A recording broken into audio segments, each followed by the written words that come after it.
Να μπούμε κατευθείαν στα βαθιά. Κατευθείαν. Σε περιμέναμε φέτος στην εκπομπή της Κατερίνας καινούριο. Γιατί δεν είσαι?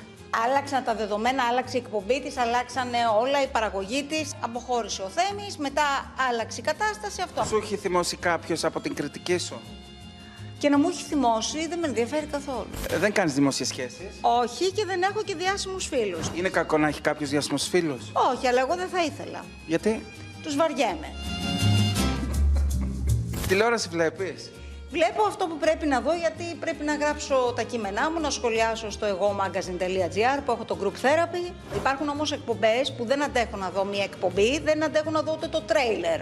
Έχω καθίσει με ανθρώπους που δεν τους είχα δει στη ζωή μου ποτέ και κάναμε επιτυχία. Και άλλους που τους γνώριζα πήγαμε χάλια μαύρα. Κατάλαβες? Δηλαδή οι παρουσιαστές δεν πρέπει να έχουν τους φίλους τους μαζί? Όχι. Φέτος πολλές καινούριες εκπομπές. Γιάννης Σιμιτσέλης. Δεν μου αρέσει καθόλου σαν παρουσιαστής. Λάθος επιλογή. Τι θα άλλαζε στην εκπομπή του Κώστα? Τα πρόσωπα μπροστά που θα τον πλαισιώνανε μαζί του θα έκανα μια αλλαγή. Τι δεν σ' αρέσει?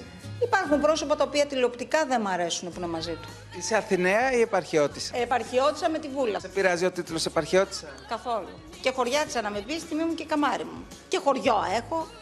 Πώς φαίνεται αυτός ο τίτλος Αθηναίοι επαρχιώτες? Μια χαρά είναι. Ωραίος, πουλιστερός. Τι άλλο ξεχωρίζει στην τηλεόραση? Μ' αρέσουν οι Ράδιο Αρβίλα, μ' αρέσει ο Εκατομμυριούχος. Βλέπω Λάκη Λαζόπουλο, κάποιες φορές με εκνευρίζει με αυτά που λέει. Περνάει ίωση ο Λαζόπουλος.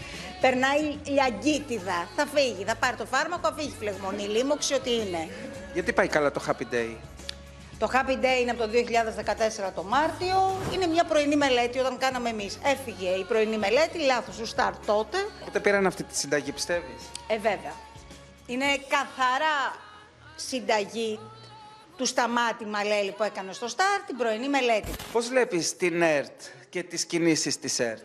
Έπρεπε να κάνει παπάδες. Δεν σ' αρέσει το πρόγραμμά της? Όχι. Τι να μ' αρέσει.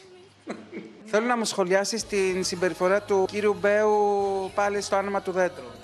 Εγώ είμαι βολιώτισσα. Ναι. Καταρχάς. Άκου τώρα.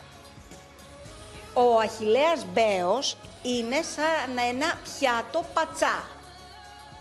Τι σημαίνει αυτό? Ή θα σ' αρέσει ή θα το συχαίνεσαι. Τον δέχεσαι με τα ελαττώματά του. Θα ξαναβγεί δήμαρχος? 1000%. Σου λείπει η Ελένη? Θα επιστρέψει. Πού θα επιστρέψει? Σε εκπομπή. Ζωντανή, Σαββατοκύριακο, βραδινή? Εγώ θεωρώ ότι θα είναι ζωντανή. Πιο ζωντανή από ποτέ. Πότε πιστεύεις? Την νέα σεζόν. Το Σεπτέμβριο του 26 θα τη δεις. Είδηση είναι αυτή τώρα που λες. Το λέω εδώ σε σένα. Θα επιστρέψει η Ελένη. Πήρα τα μισά λεφτά που έπαιρνα από την προηγούμενη χρονιά. Ποσό δεν μπορούμε να για πούμε? να πάω στην Ελένη Μενεγάκη. Δεν με ένιωξε καθόλου. Έκανα το μου παξιμάδι. Πραγματικά. Όμως δούλεψα με την Ελένη Μενεγάκη. Πολλοί λένε πολύ σκληρή. Όχι. Είναι δίκαιη. Τι θέλεις να σου ευχηθώ? Υγεία. Με θεωρείς σκληρή? Ναι. Είμαι σκληρή για να πεθάνω.